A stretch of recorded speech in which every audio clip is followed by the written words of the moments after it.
Hey there, pet lovers. We're here to talk about ferret maintenance. So it's honestly one of the most important topics to owning a ferret. People are concerned about odor control for a ferret.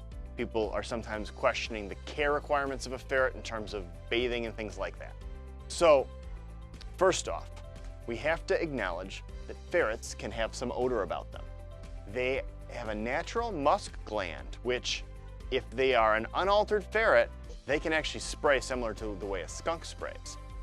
All the ferrets you would ever acquire from Petland have already been both neutered and descented, so you don't really have to worry so much about any overtly bad odors. However, ferrets do have a natural musk about them, and so managing that is important. So let's talk about the maintenance of the habitat, and then we'll talk about the maintenance of the pet itself. So to begin, when we think about a ferret habitat, it's usually a multi-level cage. When you first have a ferret, they're not necessarily going to be housebroken. So for the first couple weeks, you might put bedding on the floor levels of each individual section of the habitat. There's some things that we absolutely do not recommend, so we're going to talk about that first. Don't use this stuff for your ferret. Crushed corn cob, all natural crushed corn cob. Does not do anything for odor control and smells really bad if it's got ferret pee or ferret poop on it. This is a bad choice. Don't use crushed corn cob for your ferret. Pine or aspen chips. That's an all-natural bedding that is just wood shavings, sawdust, things like that. It's very dusty. Ferrets do have a tendency to want to plow their little nose into their bedding.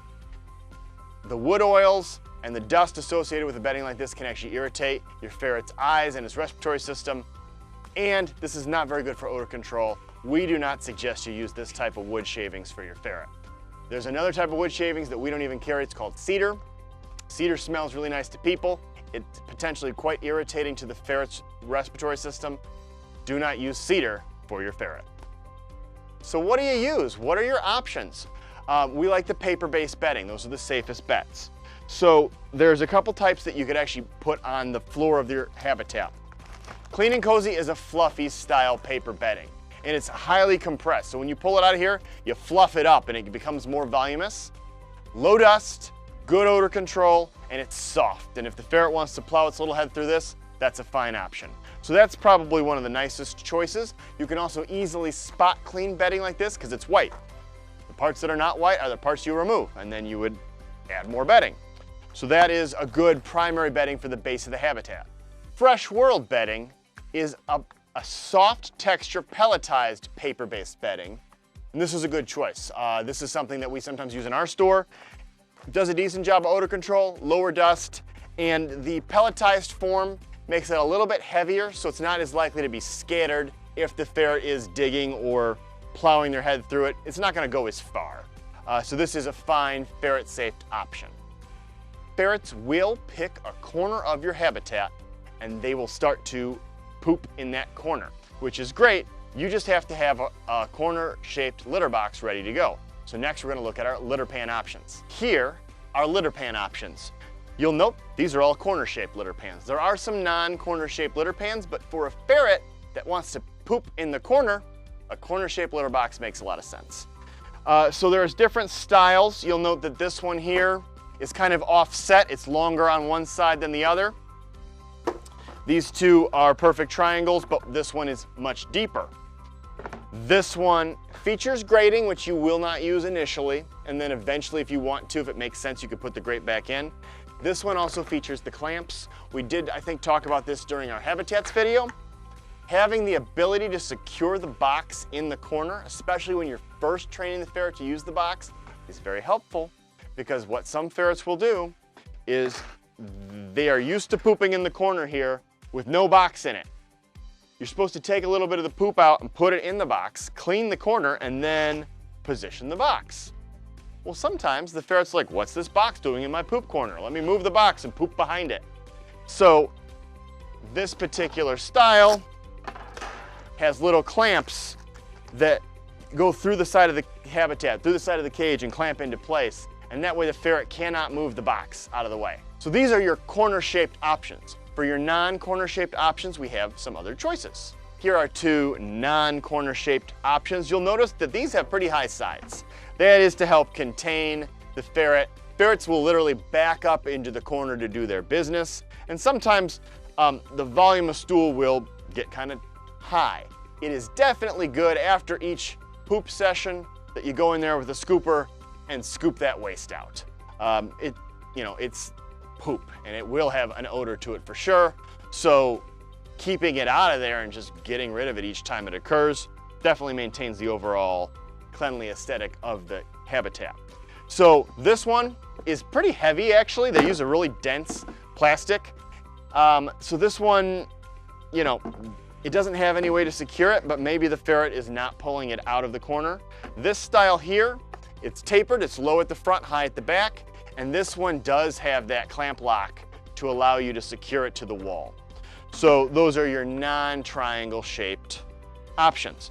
Now with all litter pans, you will have to change out the litter. What kind of litter do we use? Let's look at that next. Paper-based litter is the name of the game for the ferrets. This litter is chunky. It looks like big, thick rabbit pellets, like rabbit food pellets. Very low dust, very good at odor absorbing, biodegradable, great. So you've got basically two versions of a very similar type of a product. These are great for your ferret litter box training. And so you're gonna be scooping and dumping as the ferret makes its waste. At some point, you might say, hey, you know what? This litter box just needs to be changed and dumped, so you'll dump the whole litter box and then change out your bedding. You're not doing this bedding super deep, maybe an inch, no more than an inch. And you might even skew the depth towards the back corner because that's certainly where the ferret is gonna actually be producing its waste. When it comes to actually cleaning the litter box or cleaning the main habitat, if the ferret is not using a litter box and going to the bathroom on the floor of the habitat, you have the habitat cleaner, which is enzyme based. It's safe for the pets, and the enzyme is going to be one of the best forms of odor elimination. So basically you will dump your litter and then you'll wipe out any residue you can see, spritz your litter pan, let it sit about 5 minutes, and then just wipe it away, and that will keep it very clean and nice smelling and prevent the bad odors from soaking into the plastic. Similarly, the base of the cage or any shelves or ramps that get soiled, use this product. Wipe away the bulky waste, spray, let it sit 5 minutes, then wipe it dry, and you'll be in really good shape. You don't really want to use really harsh chemical cleaners in the ferret habitat because they have sensitive respiratory systems. So using an enzyme-based one will achieve your odor control functionality, and it will be ferret safe. You may need to add multiple litter boxes to your habitat, particularly when you have multiple ferrets. Each ferret should have its own litter box. And you may find that as you position a litter box in one corner, the ferret will choose a new corner. So you have to have a couple litter boxes. If you find that, okay, now I'm out of corners, there's no room for 4 litter boxes in this habitat, they have the corner deterrent springs, which you can stretch from corner to corner, and it prevents the ferret from physically backing up into that corner. So this was a 4-pack. So you can put as many of them in there. Some are going to be a little closer to the corner, some are a little further away from the corner to try to prevent the ferret from accessing that corner. This is a great tool to help facilitate the ferret choosing the corner with the litter box to make its potty. So that's great. So we've talked about the maintenance of the ferret's habitat and environment. Now let's talk about the maintenance of the ferret itself. So ferrets, because of their musky odor and the way that they are designed, will benefit from getting a bath probably every 3 weeks. So we have a variety of ferret-safe shampoos. With these shampoos, you're probably gonna bathe the ferret in the sink rather than the bathtub unless you really wanna get down low. You could let the ferret have a little depth of water in the bathtub and play around if you really wanted to. But I think for most people, doing it in a sink is very practical. So you have a variety of ferret shampoos that are tear-free and are geared towards the natural body chemistry of a ferret's skin.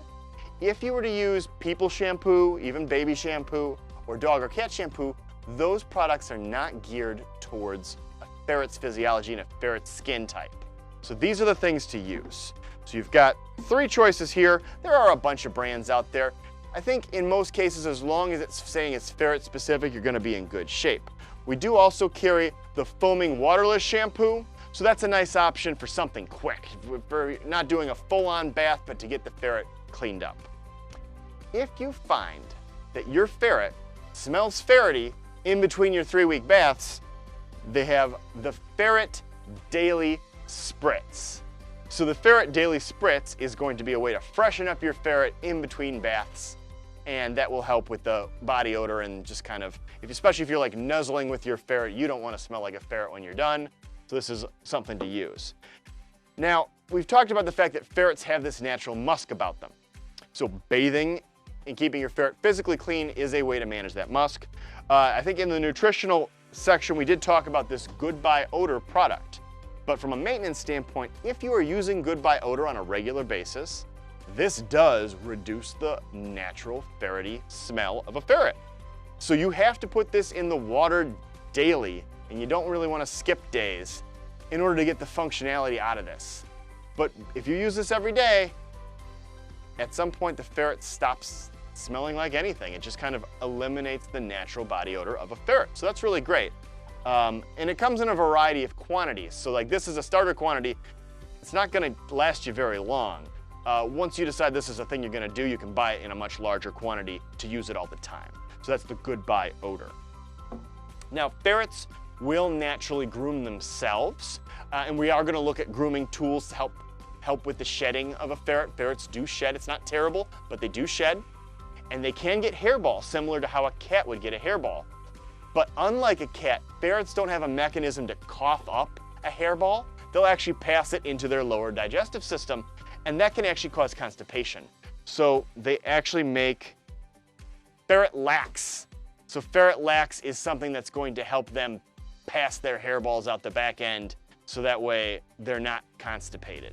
So that's something that on a one-off basis might be something to know about. Prevention is the key. Feeding them the high quality ferret diet and using the proper grooming and bathing regimen will help reduce the chances that the ferret ingests a lot of its own hair during its natural grooming procedures. So next we're going to look at the tools to do the grooming maintenance of a ferret. So for the coat of a ferret, you do have some benefits to brushing them. It will help contain some of the, or it'll help remove some of the fur that is loose during the shedding process. So they have for small animals a plastic tip slicker brush. This is very gentle, and this will be a fine thing you can brush your ferret with. This is actually for a dog. This is a rubber brush with little tiny fingers. So you would use this for a slick coated breed of dog, but this will actually work very well for a ferret to actually brush and groom and gather that loose fur out of the ferret's coat. It will also help to redistribute the ferret's natural body oils all throughout its coat, so it'll make it look shiny, reduce the chances of dry skin. So that's a very good choice as a ferret brush. Then we have to think about the nail maintenance. So with ferrets, the nails just keep growing. They're not the sort of thing that you could declaw. There's no such thing as declawing a ferret. That would be very cruel. So you just have to trim the nails. And it's definitely initially a two-person job, one person to hold your ferret and another person to trim. Probably just having it wrapped up in like a towel would be the way, and then you just have access to their one little hand. And a ferret nail usually will grow to where it's clear and you can see that there's a little vein. If you were to trim very deeply into that nail, the vein would bleed. So anytime you're gonna do ferret nail trimming, we would also recommend having a styptic powder that would, if you hit that vein and it starts to bleed, this stops the bleeding right away and makes it very easy to handle. Then this little pro nail trimmer style trimmer is what we'd recommend to actually do the physical nail trimming of the ferret. All right, friends, so that's the maintenance needs for your ferret. If you have any questions about this stuff, please reach out to our store and ask for a pet counselor. If you like this sort of video information, please like and subscribe to get more pet care content.